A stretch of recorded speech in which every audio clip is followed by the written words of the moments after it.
It's Simpol time and this is Chef Tatong and today magluluto naman tayo ng isang masarap at simple na recipe para sa inyo. Let's get cooking!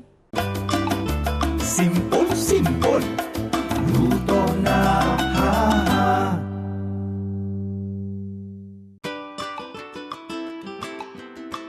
Today we are cooking another all-time favorite recipe, ang fried chicken. Pero iba namang version yung gagawin natin ngayon kasi medyo it's coated in a light batter and it's also based in a little bit of butter. So, may batter and may butter, no? So, yung butter, ibig sabihin, yung flour mixture na medyo sticky, no? So, first off, we are going to marinate our chicken. So, meron tayong one whole chicken na cut into pieces. So, pang fried chicken yung cut natin, di ba?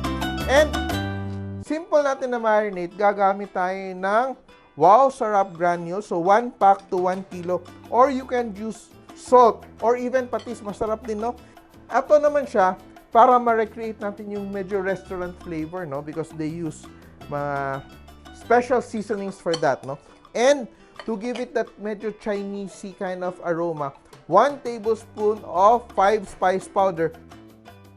Okay, so we add our 5 spice powder and a tablespoon of minced garlic. So, ganun na kasimple yung ating marinade, no? Just coat that and we let that sit for a few minutes.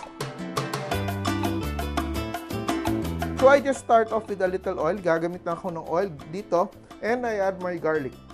Around 3 tablespoons of garlic. Tingnan mo, hindi pa masyadong mainit yung pan ko. Nilagay ko na yung garlic ko. What I want to do here is I want to toast my garlic. Kasi kung masyadong mainit yung aking oil, masusunog siya agad. I don't want that to happen. Golden na yung aking garlic. Look at that. And I add my butter. Yan. 4 tablespoons of butter. Yan. I will season it a little bit with salt kasi I am using unsalted butter. Yan. Just a little bit.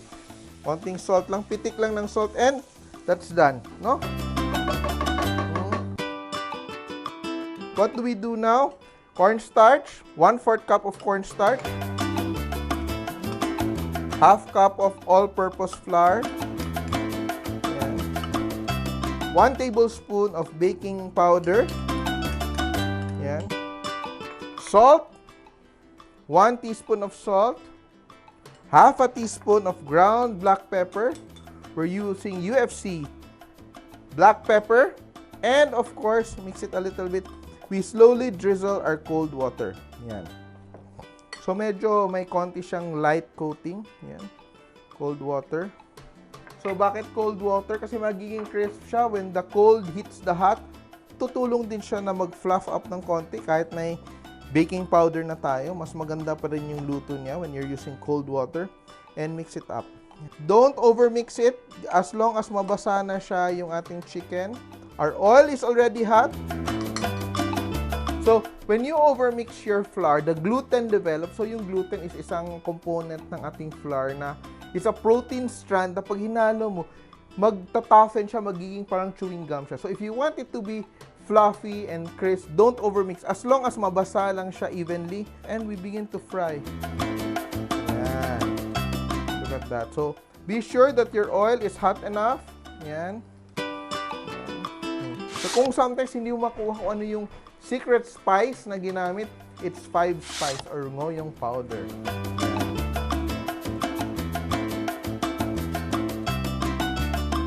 And our first batch of chicken is done. It's already cooked. Beautiful golden color.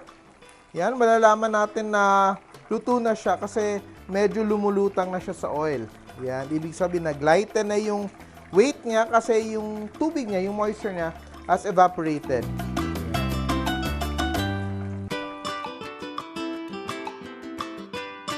And we toss our chicken. Yan, we can toss it in batches. Very nice, very crisp. Toss lang. Buttery, garlicky. Yan. And we're ready to plate.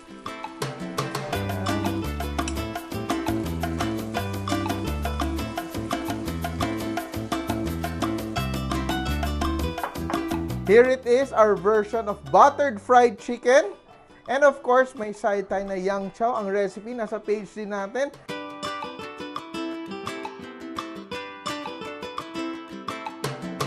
Try it at home. Kaya tandaan nyo, kahit sino kaya magluto, basta simple!